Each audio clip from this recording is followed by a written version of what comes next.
à tous et bienvenue dans la première vidéo du blog Confiance en Soi. Donc je m'appelle Silly, peut-être que certains d'entre vous me voient pour la première fois. J'avais mis quelques photos sur le blog au début. En tout cas, voilà, je me lance le défi de commencer des vidéos.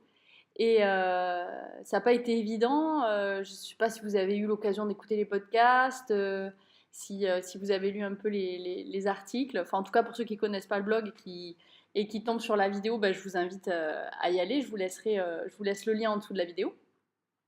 Et puis pour les autres, bah, c'est un nouveau moyen de communiquer et de se rencontrer et c'est assez chouette.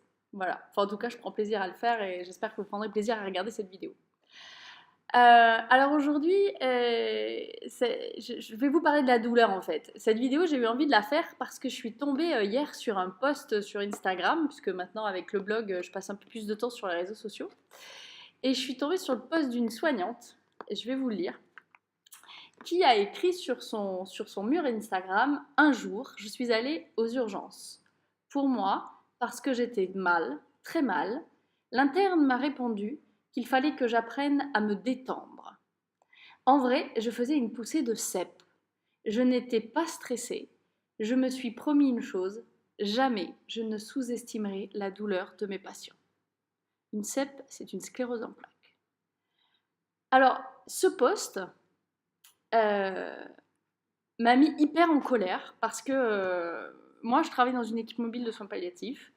Et je voudrais qu'aujourd'hui, en 2019, dans notre pays, en France, dans le système de santé que l'on a aussi développé, avec l'accès que l'on a aux recherches scientifiques, aux données médicales, aux données scientifiques, avec les expériences qu'on peut avoir, les partages d'expériences entre les centres spécialisés, les congrès, etc., je voudrais qu'on arrête de croire que la douleur, c'est encore quelque chose qui peut être simulé, que l'on peut sous-estimer ce que le patient dit. Alors, voilà, c'est épidermique, quoi. Donc, en fait, je voudrais juste vous dire que la douleur, c'est quelque chose que l'on ressent.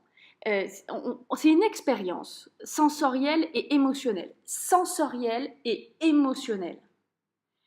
Désagréable, qui peut être en lien ou non avec une lésion sous-jacente, c'est-à-dire avec quelque chose que l'on peut retrouver ou pas. Le seul qui peut parler de sa douleur, c'est celui qui la vit. Aucune étude, qu'on fasse 1 an d'études, 2 ans, 3 ans, 5 ans, 6 ans, 8 ans, 10 ans, 12 ans, aucune étude ne donne le droit à un être humain de savoir mieux que celui qui ressent ce qu'il est en train de ressentir. C'est comme si je vous disais « Oh, j'ai faim !» et que vous me répondiez « D'après mes connaissances scientifiques, t'as pas faim. » Voilà, c'est aussi bête que ça. Non mais sérieux, sérieux. Qui peut parler de sa douleur en dehors de celui qui la vit dans son corps? Et j'espère que vous savez aussi que la douleur, c'est lié à la mémoire. On n'a pas tous la même vie. Il y a des gens qui ont vécu des choses très douloureuses dans l'enfance, dans l'adolescence, à un moment donné. Et ça s'inscrit dans la tête. Et quand on est à nouveau confronté à la douleur, la mémoire et l'expérience que l'on en a de cette douleur, elle va venir exacerber ou pas la douleur. Mais tout ça, c'est pas mesurable, c'est pas palpable. Il n'y a que celui qui la vit qui peut nous le donner. Et tant bien même que la douleur, elle n'est pas que physique, mais elle peut être émotionnelle, elle peut être psychique, elle peut être existentielle, et pour autant c'est une douleur, et pour autant il faut la prendre en charge.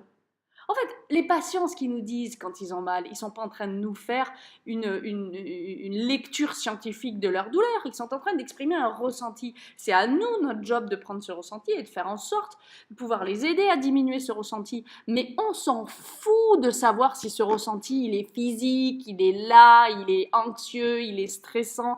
Tant bien même que le stress et l'anxiété occasionnent des douleurs, eh bien on les prend en charge. Voilà. C'est tout ce que j'avais envie de vous dire dans cette vidéo. C'est que la douleur, il n'y a que celui qui a mal qui en parle. C'est tout. Les autres, ils ont juste fait des études pour évaluer la douleur. et pour éventuellement donner des thérapeutiques qui la diminuent. Thérapeutiques qui peuvent être aussi thérapeutiques non médicamenteuses, attention, de l'hypnose, de la relaxation, effectivement de l'anxiolyse s'il y a de l'anxiété, etc. Mais stop, stop, arrêtons d'entendre ce genre de choses où les gens expriment leur douleur et qu'on leur dise vous êtes un peu trop stressé, il faudrait apprendre à vous détendre, il faudrait apprendre à vous détendre, il faudrait apprendre à être moins anxieux, il faudrait arrêter d'être un petit peu parano. Comme s'il n'y avait que des hystériques là dans la société qui surstimulaient leur douleur. C'est normal, elle est méditerranéenne. Quand j'habitais dans le sud de la France, c'était ça. Ah oui, mais les Méditerranéens, ils surjouent leur douleur. Ils ont une façon de l'exprimer, mais ils ont quand même une douleur. Donc, à partir du moment où vous imaginez, à partir du moment où vous pensez que votre patient, il a pas mal, il vous dit qu'il a mal, mais qu'en fait il a pas mal, ou alors vous pensez qu'il a moins mal que ce qu'il dit, à partir de ce moment-là, une grande dame que j'admire beaucoup, qui est une médecin algologue, m'a dit un jour, le jour où tu ne crois plus ton patient, tu arrêtes tout et tu recommences l'évaluation de la douleur depuis le début, ça veut dire que tu as loupé quelque chose. Et notre boulot à nous, c'est pas de louper quelque chose. C'est d'entendre le patient et d'entendre sa douleur. Alors moi, des posts comme ça, là, comme je vois sur Instagram, là, je veux juste plus en voir, quoi. Les gens, ils ont mal, on les croit.